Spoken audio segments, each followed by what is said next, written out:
आइए अब आपसे हमारे साथ इस वक्त मौजूद हैं उत्तर प्रदेश सरकार के मंत्री मोहसिन रजा। रजा साहब, बहुत स्वागत है इंडिया टीवी पर आपका। Thank you. रजा साहब, आपका बयान हमने अभी कुछ देर पहले देखा। आपने स्पष्ट तौर से कहा कि पीएफआई के कार्यकर्ताओं की वजह से और उनकी साजिश की वजह से एक बहुत बड़ा क्राइसिस होने वाला था उत्तर प्रदेश में, जिसे आपने रोकने के लिए सख्त कदम उठाए और जो कुछ हुआ वो उसके तहत हुआ। देखिए अजय, मैं विस्तार से आपको बताना चाहता हूं कि आपने देखा होगा कि बहुत जमाने पहले, आप तो चूंकि बहुत वरिष्ठ जर्नलिस्ट हैं, आपको याद होगा एक इस्लामिक मूवमेंट चला था, student Islamic movement of India के नाम से एक हमारे देश में आतंकी संगठन खड़ा किया गया था कुछ वर्ष पूर्व, और उसको फिर आतंकी संगठन बैन किया गया, उसको देश में बैन किया गया। लेकिन उसकी विचारधारा के लोगों को कभी नहीं पकड़कर भेजा गया जेल, ना उनसे कोई पूछताछ हुई थी, क्योंकि कुछ राजनीतिक दलों को वो राजनीति सूट करती है। वो देश में दंगा कराकर, जातिगत दंगे कराकर, सांप्रदायिक दंगे कराकर इस तरह के माहौल को, क्योंकि उन्हें स्थिर और अच्छी सरकारें कभी पसंद नहीं आई हैं, वो हमेशा चाहते रहे हैं जो उस तरह के निजी स्वार्थ के राजनीतिक दल थे।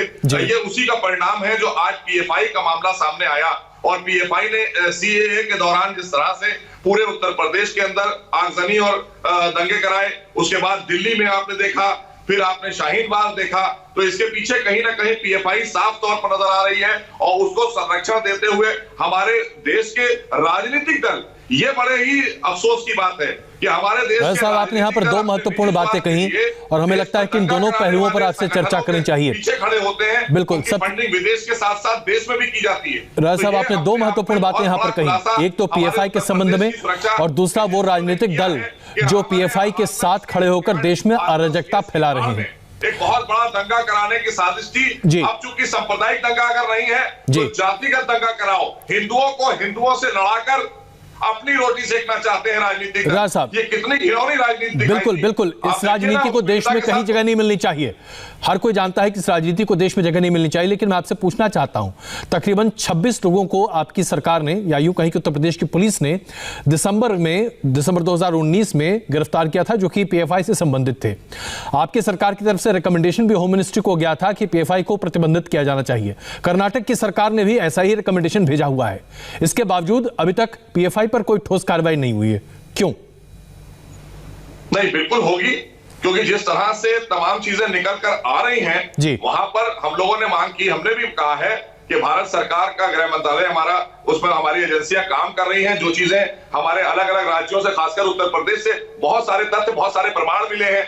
जिस तरह का आपने देखा कि सीएए के दौरान भी कई वेबसाइट बनाकर भ्रमित करके दंगा कराया गया, आज वही काम किया जा रहा था। उसमें जो लोग पकड़े गए, साफ तौर पर उनके पास से लैपटॉप और तमाम सामग्री मिली है। और जो वेबसाइट आपने देखे जिस पर इस तरह के भ्रमित और भड़काऊ भाषण, जाति को जाति से लड़ाने वाली बात, तो अब इन्होंने अपनी रणनीति को बदला है। ये जो एक संगठन है पीएफआई, राजा साहब, अभी तक पीएफआई प्रतिबंधित नहीं है और दिल्ली में पीएफआई का जो दफ्तर है उसने प्रेस विज्ञप्ति जारी करके ये कहा है कि उत्तर प्रदेश सरकार अपनी नाकामी पर पर्दा डालने के लिए पीएफआई का नाम लेकर पत्रकारों को गिरफ्तार कर रही है। क्योंकि जिन 4 लोगों को गिरफ्तार किया गया उसमें से एक केरल का पत्रकार है जो दिल्ली में रहकर कई अखबारों में अपने लेख लिखता है। देखिए अजय, आपको साफ तौर पर बताना चाहता हूं कि ये जो स्टूडेंट इस्लामिक मूवमेंट, जो प्रतिबंधित आतंकी संगठन जो हमारे देश में खड़ा किया गया था, उसी संगठन के अध्यक्ष और उसी संगठन के सचिव, उन्होंने ही इसकी स्थापना की है केरल में। और ये केरल में स्थापित की गई है। ये बहुत ही खतरनाक आतंकी संगठन निकल कर आ रहा है। हम इसको आतंकी इसलिए कह रहे हैं कि जब जब इस तरह के कोई जातिगत दंगे या सांप्रदायिक दंगे हुए हैं देश में, अभी हाल में, क्योंकि ये स्थिर सरकार नहीं चाहते, ये एक इस तरह की सरकार नहीं चाहते जहां विकास हो रहा हो। क्योंकि आदरणीय योगी जी ने लगाम लगा रखी है आतंकवादियों पर, लगाम लगा रखी है अपराधियों पर और भ्रष्टाचारियों पर, तो उत्तर प्रदेश में इनको घुसने का मौका नहीं मिल रहा है। और उत्तर प्रदेश ही इन्होंने जमीन बना रखी थी पिछली सरकारों के दौरान, इनको पीछे से संरक्षण मिला हुआ था। अब आज इन्हें कोई संरक्षण नहीं मिल रहा है, इसलिए ये दिल्ली चले जाते हैं। बड़ी महत्वपूर्ण बात आपने कही, कहीं ना कहीं चुपके से उत्तर प्रदेश में का प्रयास करते हैं। रजा साहब, मैं क्षमा चाहता हूं आपसे।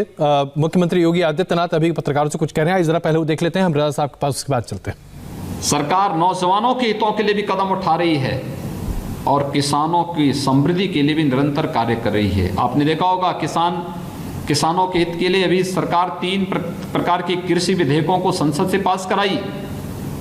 कैसा दुष्प्रचार करने का प्रयास हुआ।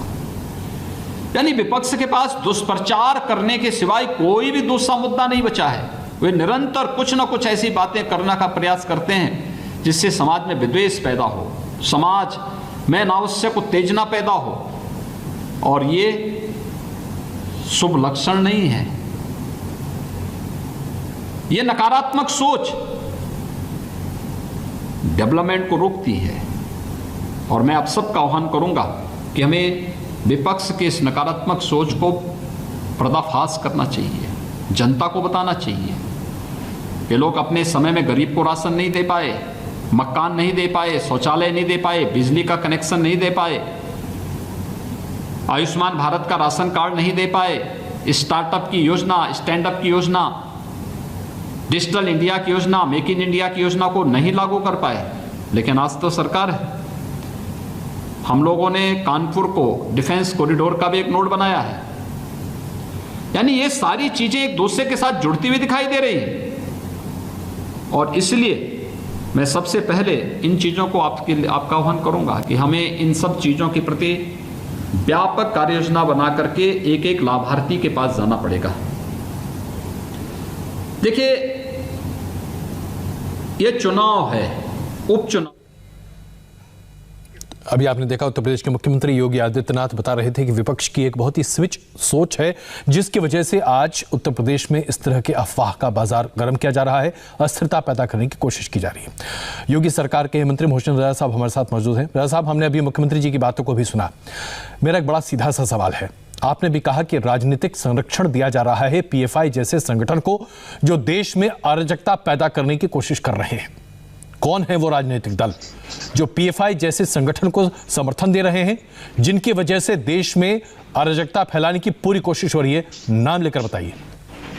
देखिए, साफ तौर पर आप सब जानते हैं कि जो तुष्टीकरण और संप्रदायवाद की राजनीति और उसमें अपना निजी स्वार्थ देखते हैं, वही लोग हैं जिन्होंने पिछले काफी सालों देश को बर्बाद करने का काम किया, जिन्होंने आतंकवादियों को महिमा मंडित किया, जिन्होंने अपराधियों को महिमा मंडित किया, जिन्होंने अपराधियों को अपनी सरकारों में स्थान दिया, मंत्री बनाया और उनको महिमा मंडित किया, बलात्कारियों को महिमा मंडित किया। कौन लोग हैं? आज विकास की दौड़ में वो बाहर हो चुके हैं। जिस तरह से आज आदरणीय योगी जी अभी बयान कर रहे थे कि गरीबों को मकान कौन दे रहा है, बिजली के कनेक्शन फ्री कौन दे रहा है, उनको अनाज कौन पहुंचा रहा है, इस कोविड के दौरान अभी 6-6 महीने भारत की सरकार, हम और आप बहुत लंबे अरसे पीछे जाते हैं गरीबों को साहब, हम और आप बहुत लंबे अरसे पीछे जाते हैं, इसलिए मैं आपसे सीधे पूछ रहा हूँ। नाम लेकर बोलिए ना, आप तो बड़े बेबाक नेता हैं। नाम लेकर अच्छी तरह से जानते हैं संप्रदायवाद और तुष्टीकरण की राजनीति, बांटों की राजनीति किसने देश में की है? वही राजनीतिक दल आज भी उसके पीछे हैं, वही राजनीतिक दल आज भी है। चूंकि उन्हें एक विशेष समुदाय से फायदा मिलता है तो एक विशेष समुदाय की राजनीति करते हैं। हम हिंदुस्तान के 130 करोड़ लोगों की राजनीति करते हैं, उनके विकास और निर्माण की बात करते हैं, और वो खाली एक समुदाय को लेकर अपने निजी स्वार्थ की राजनीति करने वाले लोग हैं जी। उन्होंने इतने साल देश को ठगा। और चलिए, तो बिना नाम लिए हुए आपने एक तरह से सारी चीजें वो गिना दी जो आमतौर पर आप कांग्रेस पार्टी के लिए कहा करते हैं चुनावी रैलियों में। बहुत धन्यवाद राजा साहब बात करने के लिए और अपनी तमाम राय हमसे साझा करने के लिए। इसमें कोई शक नहीं कि पीएफआई को लेकर एक मुहिम छेड़ने की आवश्यकता है, क्योंकि कई ऐसे राज्य हैं जहां पीएफआई को लेकर बातें स्पष्ट हैं कि गतिविधियां संदिग्ध हैं और उनके कार्यकर्ताओं के खिलाफ ठोस कार्रवाई होनी चाहिए। हम यहां पर एक छोटा सा ब्रेक लेते हैं और ब्रेक के बाद हाथरस केस में आज अभी क्या हो रहा है, सुप्रीम कोर्ट का अपडेट आपके सामने रखेंगे।